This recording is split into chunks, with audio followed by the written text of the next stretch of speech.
Dúas cousas que a nos parecen moi preocupantes. En primeiro lugar, siguen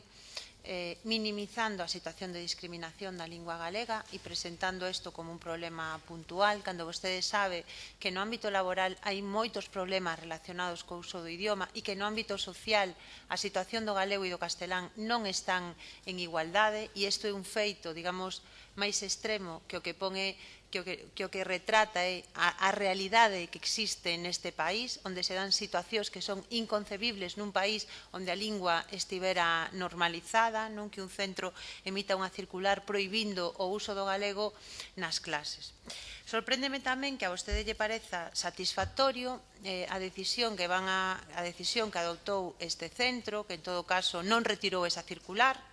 porque non a retirou, porque da súa palabra o que se deduce é que se sigue proibindo o uso do galego nas aulas con carácter xeral, e nos di que é un gran paso adiante que cando se celebre o Día das Letras Galegas se lles permite utilizar a lingua galega. Realmente é un esperpento isto dito por parte da Secretaría Xeral, sobre todo porque ese gran avance que en datas excepcionais e puntuais que se permita o uso do galego xa o poñían na anterior circular. Xa decían que ninguén pensara que o centro que estaba en contra do uso de cualquier lengua o dialecto, gallego, euskera ou castelán, en el ámbito personal, ni pensemos que su aprendizaje no es enriquecedor, simplemente que no es el propósito de este centro. Prueba de que non teñen, decían eles, de que non lle teñen manía ás lenguas ou dialectos, utilizando, digamos, os termos desta carta, é que dentro das nosas posibilidades se ha tratado de facilitar e promover el conocimiento de su existencia, o sea, recoñecen a existencia do galego, do catalán e do euskera, realmente un gran avance, verdade?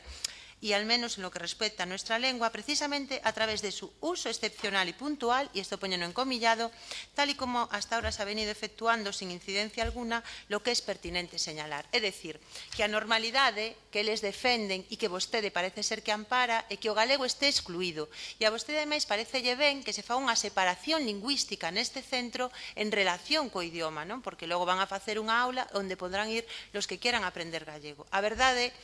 todo isto é unha emenda totalidade, non só a súa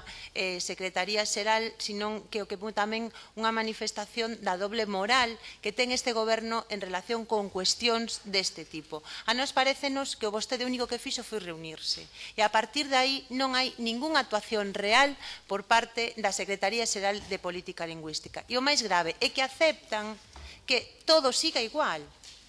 Simplemente veñen aquí a decirnos que como se reunieron ca traballadora e chamaron ao centro, o problema está solucionado. Pero o problema sigue estando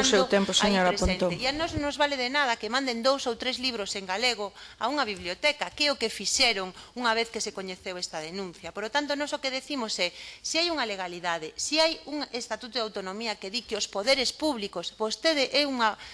parte do goberno, secretario xeral de Política Lingüística, que non se pode discriminar a ningunha das linguas, que non se pode permitir este apartheid lingüístico que neste caso se está producindo neste lugar, nos veña aquí a decir que todo está solucionado e que todo está mal. Por desgraza, non está todo solucionado. Nós o que lles pedimos é que realmente haxa un cumprimento da lei que di que ten que haber unha oferta en positivo da lingua galega, que non se permita a marxinación nin neste centro nin noutros, e que vostedes tomen cartas nun asunto que nos parece moi grave e que, teño que dicilo, é moi insatisfactorio e absolutamente lesionador para a lingua galega que teñamos unha Secretaría Xeral de Política Lingüística que é como unha estatua de sal, porque ante graves problemas e ante unha situación ten que rematar, señora Pontón, por favor. Non fai nada absolutamente efectivo. Gracias. Turno de peche para o señor secretario.